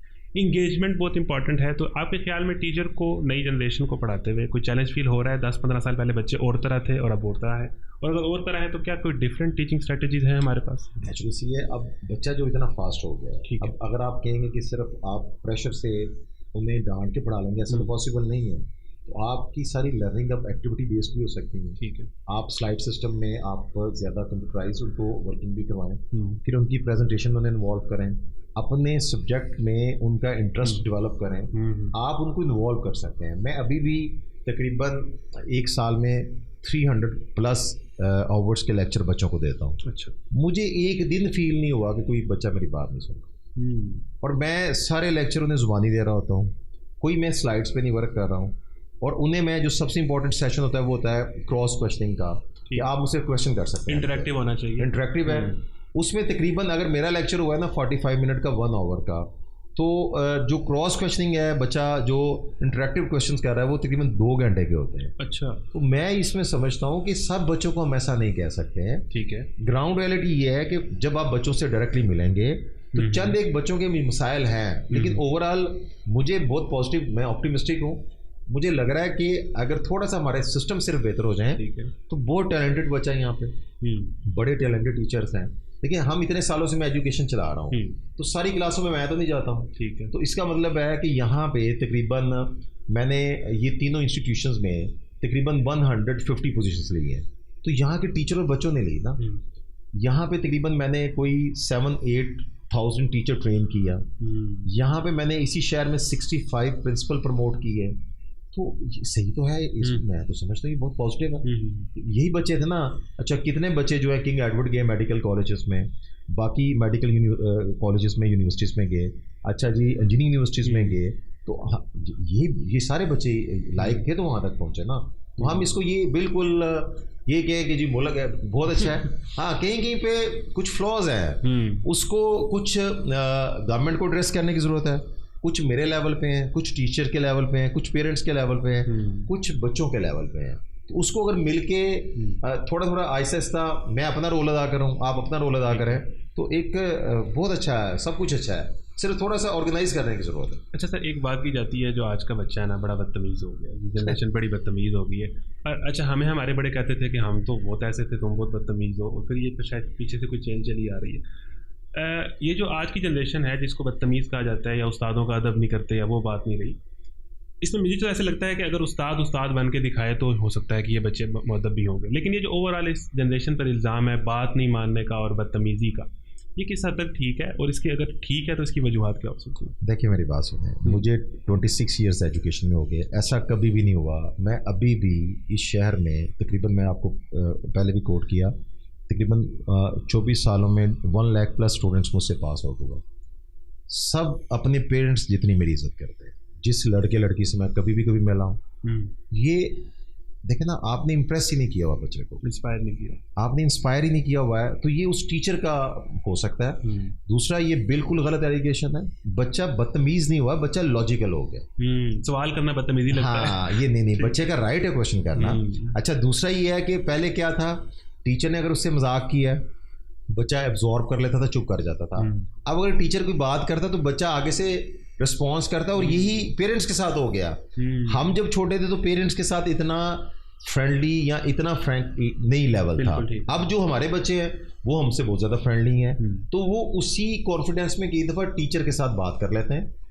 टीचर कहीं ना कहीं उसको बदतमीजी कहना शुरू कर देता है। मैं इसको लाइन करूँगा कि ये बच्चे को क्रिटिसाइज करने की इस पर ज़रूरत नहीं है। वो अगर लॉजिकल है तो उसका सवाल सुने, उसको आप सेटिस्फाई करें, ना कि आप उस पर लेबल लगा लें कि बच्चे बदतमीज हैं। ऐसा बिल्कुल नहीं है। बड़े बड़े ओबीडियंट बॉयज़ और गर्ल्स हैं, बड़े अच्छे बच्चे बच्चियाँ छोटी क्लास में होते हैं, बड़ी अच्छी फैमिली की तरबियत है। मैं कई दफ़ा जो बच्चे हैं they are reflection of their parents, तो मुझे कई बच्चे बच्चियों को देखकर कई दफ़ा मैं बच्चों के यूनिफॉर्म, हेयर कटिंग उस हवाले से देखता हूँ, तो जो बच्चा बच्ची मुझे साफ नज़र आते हैं तो मैं उन्हें ये कहता हूँ ये तुम्हारी मदर का कमाल है, वो बहुत ज़्यादा साफ है।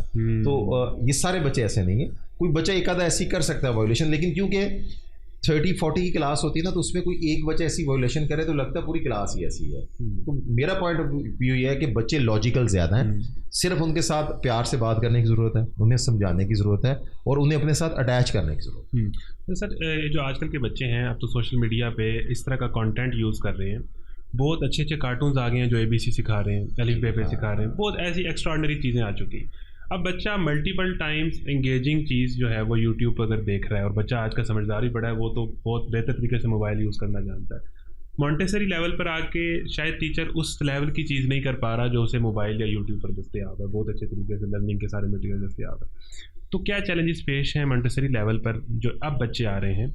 क्या ये पहले बच्चों से इनको पढ़ाने का तरीका फ़र्क है, और ये जो बच्चों को बहुत एंगेजिंग अंदाज से घर में मटीरियल दस्तियाब है, तो टीचर उस चीज़ को कैसे कोप करता है? देखिए, इसमें ना हर इंस्टीट्यूशन की अपनी अपनी फैसिलिटीज़ और रिसोर्सेज है, इसमें आप जनरलाइज नहीं कर सकते। मेरे जितने रिसोर्सेज होंगे मैं उसमें अच्छा परफॉर्म कर रहा हूँ, सही, लेकिन एक सेटअप ऐसा है जो जिसकी फैसिलिटीज़ या मुझसे कम है, वो मेरे जितनी फैसिलिटीज़ नहीं कर पाएगा, तो मैं उसको इससे अगर कंपेयर करूँगा तो ये इलॉजिकल है। इसी तरह लाहौर का एक सेटअप है, इस्लामाबाद का एक सेटअप है, मैं जब अपना कंपैरिजन उससे करूँगा तो उसकी रिसोर्सेज में और टीचर ट्रेनिंग में फ़र्क आ गया ना। देखें, हमारे कुछ स्टूडेंट्स जैसे बाहर के कंट्रीज़ में जाते हैं, ठीक है, तो बेसिकली टीचर तो मेरे आप जैसा ही है ना, लेकिन उसकी ग्रूमिंग वहाँ पे हुई, उस इन्वायरमेंट पे हुई, तो वो कहते हैं वो टीचर बड़ा लॉजिकल है, बड़ा सॉफ्ट स्पोकन है, तो बेसिकली उस इन्वायरमेंट में और उस तरबियत ने उसको वैसा कर दी। ठीक है। तो आप देखें ना, जो बंदा जिस माहौल में पैदा होता है, जिस माहौल में बड़ा होता है, उसकी अप्रोचेस भी कहीं ना कहीं चाहते ना चाहते हुए वैसी हो जाती है। तो ये स्टूडेंट्स का जो ये डिफरेंस आप कह रहे हैं, तो हर स्कूल अपने अपने लेवल पे इस पे एफर्ट कर रहा है, लेकिन ये डिफरेंस ये क्यों, आपने क्वेश्चन बड़ा क्रिटिकल्स है, इसमें ये फ़र्क सिर्फ रिसोर्सेज का और वो टीचर्स का है जो उनको गाइड कर रहे हैं। ठीक है। अच्छा सर, एक बात, आजकल बड़े स्पीकर्स, मोटिवेशनल स्पीकर्स आ गए हैं सोशल मीडिया पर ना, ये बात वो बार बार कह रहे हैं कि जी बच्चे को अगर आप मारोगे तो बच्चे के दिमाग पर या उसकी पर्सनैलिटी पर ऐसे असरात हो जाएंगे कि फिर वो जो है वो रिकवर नहीं कर पाएगा, भाई बहुत बुरे असरात होंगे। और ये एक आजकल के पेरेंट्स जो है, जेन ज़ी जब से पेरेंट्स बनी है, तो ये बच्चों की इस वजह से बड़ा कंसर्न भी बड़ा है। बच्चे फिर ज़ाहिर है वो ज़िद भी बड़ी करते हैं, उनके अंदर मोबाइल यूज़ करके वो एग्रेशन और डिप्रेशन इस तरह की चीज़ें भी हैं। हमने ये देखा है कि जब हम बड़े हुए या हमसे जो पिछली जनरेशन थी, उन्होंने तो बड़ी मारें खाई हैं, उन्हें तो कुछ नहीं हुआ, लेकिन इन बच्चों को हमने शायद सुना है, तो हमारे दिल में खौफ है कि मारने से बहुत बुरे असरात हैं, और बच्चे को मारना किस हद तक ठीक है, किस हद तक नहीं ठीक, छोटी उम्र में बिल्कुल। हम जब स्टूडेंट्स थे तो हमारे टीचर हमें मारते थे। हाँ। अच्छा, जब वो हमें डांटते या मारते थे, हमारे पेरेंट्स कुछ भी नहीं कहते थे। अब एक कल्चर मीडिया इतना हो गया, टीवी ड्रामास इतने आ गए, और कुछ केसेस ऐसे हुए जहाँ पे किसी टीचर ने बड़ा ही सख्त किस्म से ऐसा किया। तो मुझे लगता है अब जो बच्चा या बच्चियाँ अब स्टूडेंट्स हैं, उनके साथ मेरा पॉइंट ऑफ व्यू कि अब आपको बातचीत से, डिस्कशन से, इंटरेक्टिव होके उन्हें गाइड करने की ज़रूरत है। जहाँ तक मारने का या डांटने का ताल्लुक है ना, इस्लाम कहा कि जी 7 साल का बच्चा नमाज ना पढ़े, उसको मार लेना, इसका मतलब ये नहीं है कि उसको जान से मार देना है। उसको गाइड करना है, और थोड़ी सी सख्ती पेरेंट्स की होनी चाहिए। ठीक है। बच्चे की ग्रूमिंग देखें, अच्छा जो प्लेयर है उसका कोच स्ट्रिक्ट है तो वो अच्छा प्लेयर। आप देखें जो आप पेरेंट्स या टीचर जो जहाँ पे सख्ती रिक्वायर्ड है वो उन्हें करनी चाहिए। ठीक है। लेकिन वो सख्ती करते हुए अच्छा पर्सनालिटीज़ में भी फ़र्क है। मेरा भाई मुझसे डिफरेंट है, एक सेंसिटिव होगा, एक एब्जॉर्ब कर लेगा। तो पेरेंट्स को और टीचर को क्लास में ये फ़र्क रखना चाहिए कि कौन सा बच्चा डांट बर्दाश्त कर सकता है। कई बच्चे कर लेते हैं, कई सेंसिटिव होते हैं, तो उसके मुताबिक यानी हम जो टीचर हैं, हमारी रिफ्लेक्शन पेरेंट्स की वाली होनी चाहिए कि हम जैसे अपने घर में अपने बच्चों को देख रहे हैं, इसी तरह मैं पूरे स्कूल में, मेरे पास 6000 स्टूडेंट है, तो मैं ये सोचूं जैसे मेरा बेटा बेटी इसी तरह ये है, तो मुझे उन्हें गाइड करना बड़ा आसान हो जाएगा। जब हम इस सेंसिटिविटी में चलेंगे तो बच्चों के हमारे साथ गैप्स खत्म हो जाएंगे। बिल्कुल अहम बात है। अच्छा सर, इसमें इंग्लिश लैंग्वेज की आजकल हर स्कूल क्लेम करता है जी हम इंग्लिश मीडियम स्कूल है। अच्छा, फिर एक बात ये भी की जाती है कि आजकल हर माँ की बड़ी कोशिश है कि मैं अपने बच्चे को इंग्लिश सिखाऊँ, वो बच्चा बचपन में बोले, और फिर वो जितनी को उसे इंग्लिश आती है वो उतनी को उसको सिखाती भी है, आधी इंग्लिश आधी उर्दू। एक बात तो ये की जाती है कि मदर लैंग्वेज से बच्चे को दूर नहीं करना चाहिए, उसकी मिक्स लैंग्वेज नहीं करनी चाहिए, मदर लैंग्वेज की इंपॉर्टेंस अपनी जगह। फिर ज़ाहिर है इंग्लिश लैंग्वेज का भी जो है बड़ी ज़रूरत है, और स्कूल्स कहते हैं इंग्लिश मीडियम स्कूल है, लोगों की बड़ी ख्वाहिश है बच्चों को इंग्लिश मीडियम स्कूल में दाखिल कराएं। इंग्लिश लैंग्वेज की कितनी इंपॉर्टेंस है, और मदर लैंग्वेज बचपन में क्या बच्चे को किसी नई लैंग्वेज पर फोर्स करना और उसकी अपनी मदर लैंग्वेज पे उसको, या कम से कम ये कहना कि उसने अच्छा काम नहीं किया, या इनकरेज ना करना, ये कैसा है? देखिए, हमारे यहाँ जो स्पोकन इंग्लिश है ना, it's a kind of status symbol. ठीक। अब इंग्लिश बोलना जो है ना, इट्स अ कम्युनिकेशन। यानी मैं बच्चों से जब कभी क्लासेस इंटरेक्टिव सेशन होता है तो मैं उन्हें कहता हूँ this is a foreign language, आपने इसको लर्न करना है for your knowledge, for your communication. It doesn't mean if you can speak properly English language it means you are intelligent. No, it's a communication. मुझे ये लगता है कि English सीखनी चाहिए। ठीक है। आप, क्योंकि हम एशिया में, हमारा एक्सेंट डिफरेंट है, हमने इस लैंग्वेज को सीखना है अपने लर्निंग एटीट्यूड के लिए। अच्छा, आप यहाँ से कोई स्टूडेंट चला जाए जर्मनी, तो वो जर्मन सीखेगा ना। आप जिस कंट्री में जाएंगे उसकी लैंग्वेज आपको पता है। अब पूरी दुनिया में कम्युनिकेशन ज़्यादा क्योंकि इंग्लिश इंडिया वाले से है, तो बच्चे को ये आपको ज़रूर सिखानी चाहिए। लेकिन इसके लिए पूरा आपने सिस्टम तो नहीं कॉम्प्लेक्सिव कर लेना। अब मेरे पास एक पेरेंट्स आए, वो कहते जी मेरा बच्चा इंग्लिश नहीं बोलता। मैंने कहा आप जॉइंट फैमिली में रहते हैं? कहते जी। मैं क्या, आपके फादर इन लॉ इंग्लिश बोलते हैं, आपकी मदर इन लॉ बोलती है, आप दोनों मियाँ बीवी बोलते हैं, आपके घर। अब एक बहुत बड़ा एक फ़र्क जो आ गया ना, जो हम टीवी ड्रामास में देखते हैं या चंद फैमिली से इंस्पिरेशंस ले लेते हैं। अब एक बच्चा जब स्कूल में आया, उसने घर वैन पे या ड्राइवर के साथ जाना है, क्या ड्राइवर भी इंग्लिश बोल रहा है? तो पंजाबी बोल रहा है। अच्छा, उसके बाद उस पर साथ जो जिस उसके नेबर्स हैं, क्या वो इंग्लिश बोल रहे हैं? जब वो घर में गया तो क्या इनके कज़न, बहन भाई, चचा, सारे रिलेटिव्स इंग्लिश बोल रहे हैं? तो ये एक बहुत बड़ा डिफरेंस है। ठीक है, तो इंग्लिश इज़ इम्पॉर्टेंट।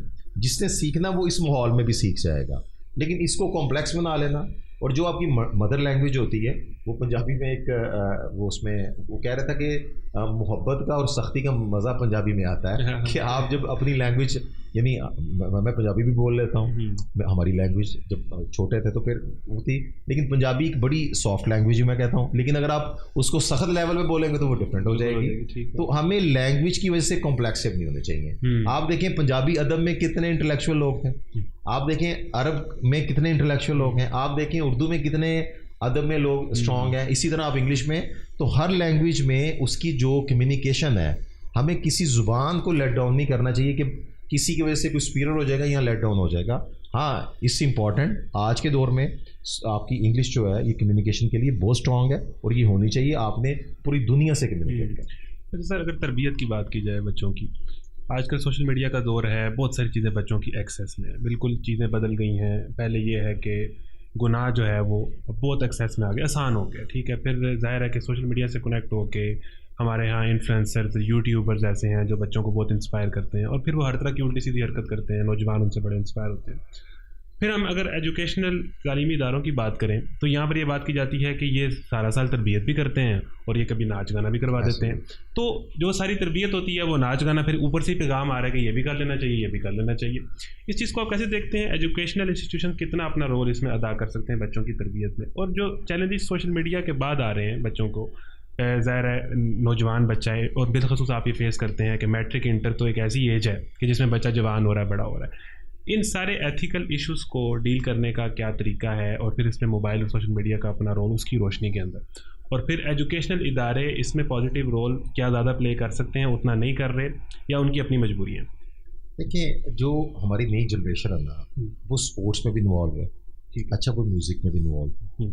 अच्छा, मैंने महफिल नात का प्रोग्राम करवाया। अब हमारे यहाँ क्रिटिसिज्म क्या होता है कि जब हम कभी कोई कॉन्सर्ट या कोई ऐसा इवेंट करवाते हैं ना, उसमें चंद लोग उसको बहुत ज़्यादा प्रमोट या इस तरह से नेगेटिव सेंस में कहते हैं कि जी बच्चों की तरबियत ऐसा फ़र्क आ गया।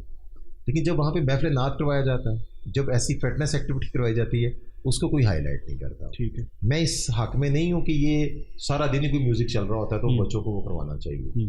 लेकिन स्टूडेंट जब अब एक सोसाइटी में ना उसकी कुछ इंजॉयमेंट है, ठीक है, अच्छा वो चाहता है कि थोड़ा सा जब मैं सारे दोस्तों के साथ हूँ या मैं कॉलेज या स्कूल में आया हूँ तो मेरी गेम्स के साथ साथ कुछ एंटरटेनमेंट होनी चाहिए। ठीक है, मैं चाहता हूँ उसका एक लिमिटेड पोर्शन तो होना चाहिए, लेकिन फुल फ्लैश तो नहीं है ना। देखें, आप और मैं सेटअप एजुकेशन का हम चला रहे हैं, क्या हम रोज़ एक्टिविटी करवा रहे हैं? पूरे साल में तकरीबन बच्चे को मैक्सिमम पढ़ाया जाता है।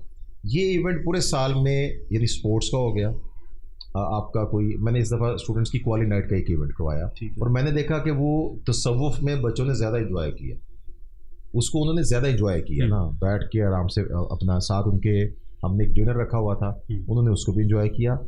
सोसाइटी में क्योंकि अभी बहुत सी चीज़ों को मैच्योर होने की ज़रूरत है, क्योंकि क्रिटिसिज्म बहुत है, यानी मैं कोई बात करूँगा तो दूसरा उसकी लॉजिक देने के बजाय उसको क्रिटिसाइज़ करना शुरू कर देता है। तो एजुकेशनल इदारों में ऐसा बिल्कुल भी नहीं है कि कोई बहुत बॉयज़ के फंक्शन सेपरेट होते हैं, गर्ल्स के सेपरेट होते हैं, हर इवेंट ही सेपरेट होगा। मुझे सरगोदा में मुझे नहीं लगता कि कोई इंस्टीट्यूशन कंबाइन इवेंट्स ऐसे करवा रहा है। तो उस इंजॉयमेंट में बच्चे कई दफ़ा अपनी इंजॉयमेंट के लिए उसको एक कॉलेज के हवाले से कर लेते हैं, but that is not part of our system कि हमने लाजमी वो करवाना है। इस ऑप्शनल कोई बच्चे कोई कॉलेज करवाते हैं, कोई स्कूल करवाते हैं, कुछ नहीं करवाते। अच्छा सर, इसमें अल्टरनेटिव बड़ा हो सकता है, मिसाल के तौर पर बच्चों को कोई चाहिए कि कोई सेलिब्रिटी हमारे इदारे में, तो सेलिब्रिटी तो बाबर आजम भी है, कोई क्रिकेटर भी है, वो भी तो आ सकता है। इसी तरीके से और बड़े बड़े नाम है, आप तो यूट्यूब पर बुलाया भी जाता है, उनको बुलाया भी जाता है। ट्रेनर्स हैं, कई दफ़ा आपकी बच्चों की एजुकेशनल के, मेरे पास यहाँ पे एक यूथ क्लब के हवाले से शेख आतिफ साहब उन्होंने बड़ा अच्छा सेशन किया, तो स्टूडेंट्स आते हैं। लेकिन क्योंकि पूरे इंस्टीट्यूशन में एक पूरी वर्किंग चल रही है, हम कोई एक चीज़ उसकी पिक करके पूरे सिस्टम को उसमें विजुलाइज नहीं कर सकते। बिल्कुल ठीक। अच्छा सर, आखिर में कुछ एक दो बातें करके फिर आपसे इजाज़त चाहेंगे। मुल्क के हालात आपके सामने हैं, माशी हालात हैं, सियासी हालात हैं। हमारा जो नौजवान है, बिलखुसूस यूथ, बड़ी मायूस है और अक्सर ये चाहते हैं कि हम इस मुल्क से जाएँ, बाहर जाके सेटल हों। इसमें एक तो ये बताएं कि इस मायूसी को, इस तरह के हालात में आप किस तरह देखते हैं? नौजवानों के लिए, यूथ के लिए क्या पैगाम होगा?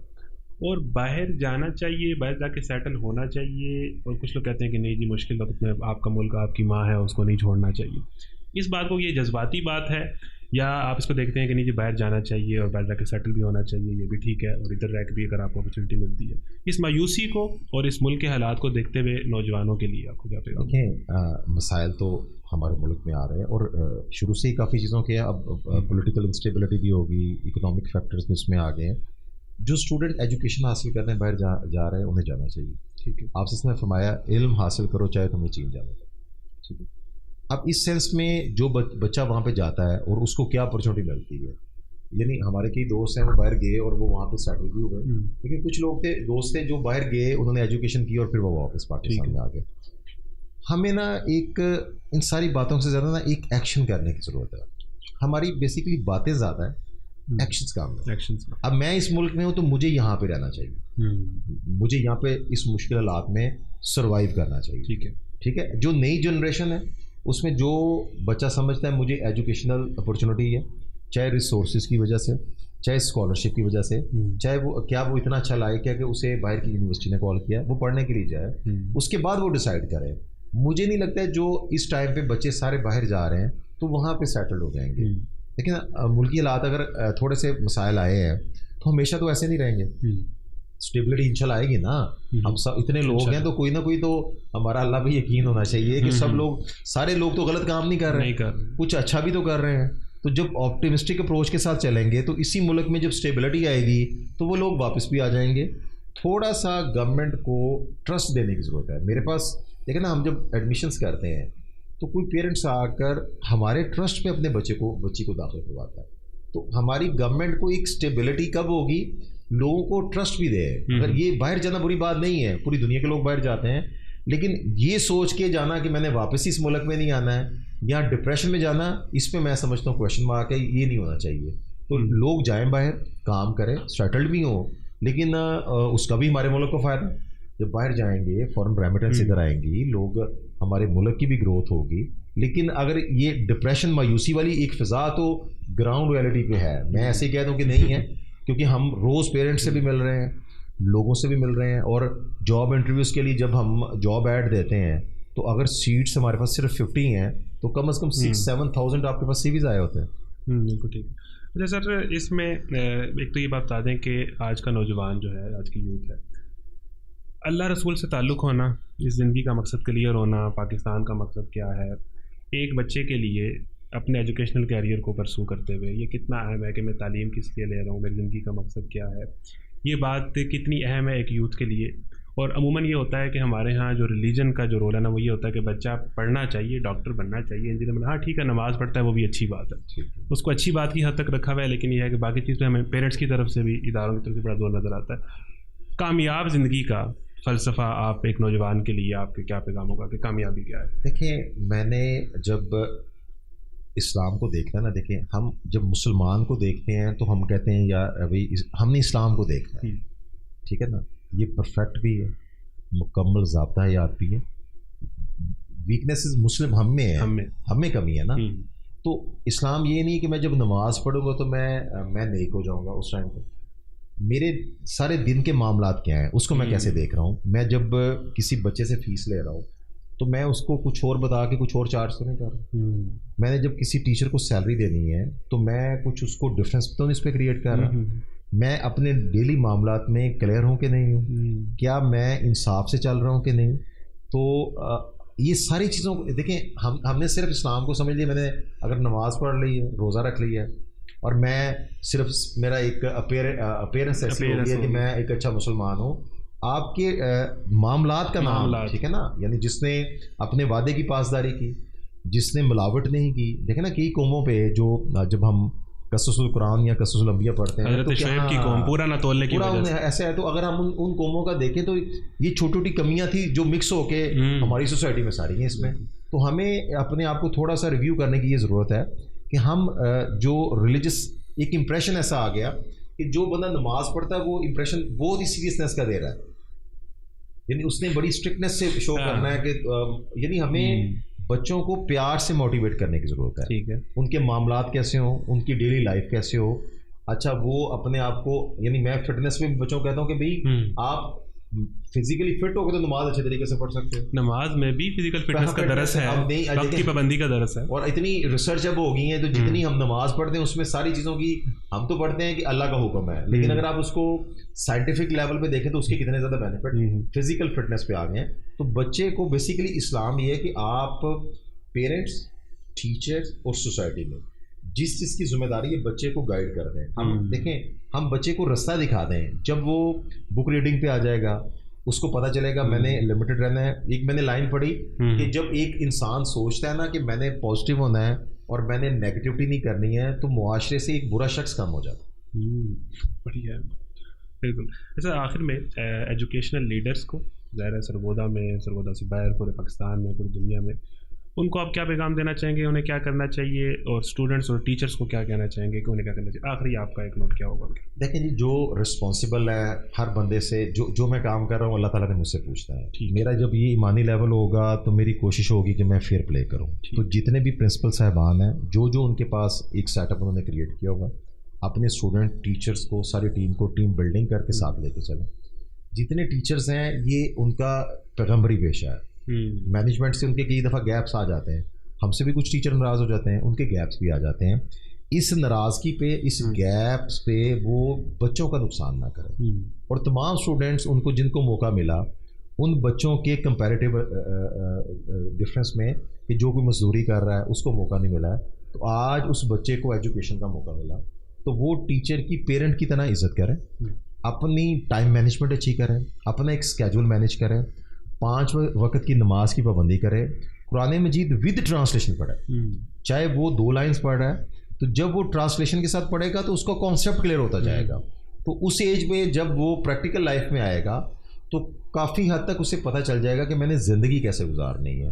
तो मुझे लगता है कि हर बंदा जिसका जो काम है, ये मुल्क बहुत अच्छा है, हर बंदा आज से अपना काम करना शुरू कर दे। जब सब लोग अपने काम को जिम्मेदारी से करेंगे तो काम सही हो जाएगा।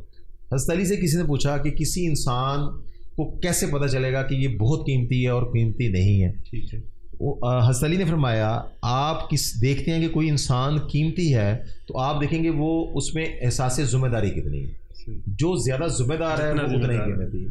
आपसे सबने फरमाया इंसान मादनियात की तरह है, जैसे मिनरल्स है, जैसे लोहा हर जगह पे लोहा है, सोना हर जगह पे सोना है, तो इंसान भी इस तरह उनकी क्वालिटीज़ होती हैं, एक जैसे कहीं पे भी नहीं हो सकते।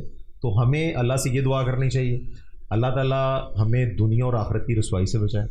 हमें अल्लाह से दुआ करनी चाहिए कि दुनिया भी अच्छी करे, आखिरत भी अच्छी करे। रब्बना आतिना फिद दुनिया हसनतम व फिल आखिरात हसनतम व क़िना अज़ाबन नार। और हमें कोशिश ये करनी चाहिए, जो मेरी वर्किंग है, मेरी जिम्मेदारी है, वो मैं अच्छी निभाऊँ। किसी को सारा दिन सबको क्रिटिसाइज़ ना करूँ, जो मेरा काम है उसको ईमानदारी से, दिल से, ईमानी लेवल पे अच्छा करो, तो उसमें अल्लाह ताला की बरकत भी इंशाल्लाह। सर बहुत शुक्रिया, आप हमारी पॉडकास्ट में तशरीफ़ लाए, पर्सनली आपसे बहुत कुछ सीखने को मिला, थैंक यू सो मच। और हमारे बारे में, हमारा कुरान क्लब का जो सिलसिला है, हम यूथ की तरबियत का काम कर रहे हैं, इस हवाले से आपको फाइनल नोट देते हैं। मुझे खैर साहब आपसे मिलकर बहुत अच्छा लगा, और जितने भी ये पिछले 3-4 साल में इंटरव्यूज़ हैं, ये मुझे सबसे अच्छा आपने क्वेश्चंस किए, और ज़्यादा अच्छा ये था कि मैंने आपसे कहा था कि सरप्राइज ही क्वेश्चन कहने, और आपने वैसे ही किया। और आपके बड़े कई सिंपल और मुश्किल क्वेश्चन भी थे ना, जिसको आपने थोड़े टाइम में उसको करना है, वाइंड अप करना है। तो यूथ कुरान क्लब के हवाले से हमने स्कूल में भी अपना एक क्लब इसमें इस हवाले से क्रिएट किया है, और हमने कैम्ब्रिज में प्रैक्टिस भी की है इसकी ना, एक सेशन हमने करवाया। ये आपका बहुत बड़ा कंट्रीब्यूशन है। आपसे सबने फरमाया कि सबसे अच्छे लोग वो हैं जो कुरान सीखते हैं और सिखाते हैं। तो एक तो ये आप इस पर मैं समझता हूँ इसको फुलफिल कर लिया आपने। फिर आप, हम दुनिया में आए सब ने, हमने एक स्पेसिफिक पीरियड के बाद अल्लाह के पास जाना है। तो ये एक ऐसा काम है, जब यानी मैं जब FSC में था तो मैंने उसी वक्त कुरान मजीद विद ट्रांसलेशन पढ़ा। ठीक है। तो मेरी लाइफ में जो मुझे स्टूडेंट्स भी किताब पूछते हैं या मेरे दोस्त पूछते हैं, तो नमाज का और कुरान का बहुत एक दुनियावी कामयाबी में भी, इसलिए नहीं कि पढ़ा तो उसका मिली, कि उसका एक कंट्रीब्यूशन है कि आपको फील होता है कि ये कामयाबी, सक्सेस इस अप्रोच में आपको मिल गई। तो मुझे लगता है कि ये सदका जारी है, और इसमें हमारा स्कूल कॉलेज भी इंशाल्लाह आपके साथ अटैच भी होगा, और इसमें आपके कुछ सेशन में हम अपने स्टूडेंट्स के साथ भी करवाएंगे, क्योंकि ये तो एक प्योर खलूस के लिए और सदका जारिया, और ये सिर्फ अल्लाह के लिए काम है। जो काम आप सिर्फ अल्लाह के लिए करते हैं, उसकी बरकत और उसका रिवार्ड भी सिर्फ अल्लाह की ज़ात है। बिल्कुल ऐसी, बिल्कुल ऐसी। बहुत शुक्रिया sir, thank you so much जी। इसी तरह हम आज अपनी पॉडकास्ट का इख्तिताम करते हैं। यकीनन मुझे और आप सबको भी बहुत कुछ सीखने को मिला होगा। इंशाल्लाह इस सिलसिले को हम जारी रखेंगे। सर ने भी कहा है कि आप पाकिस्तान की सरगोदा की मुख्तलिफ शख्सियात से इंटरव्यू करें, उनकी सोच को जानें, तो हमें तो समझ लें कि एक जो है वो मोटिवेशन मिल गई। तो इस सिलसिले को भी हम जारी रखेंगे। अल्लाह ताला से दुआ है कि वो हम सब को, इस पाकिस्तान को और इस उम्मत को, इस्लाम को कंट्रीब्यूट करने की तौफीक अता फरमाए। बहुत शुक्रिया। इसी के साथ इख्तिताम करते हैं। जज़ाकुमुल्लाह। अस्सलामु अलैकुम व रहमतुल्लाहि व बरकातुहू।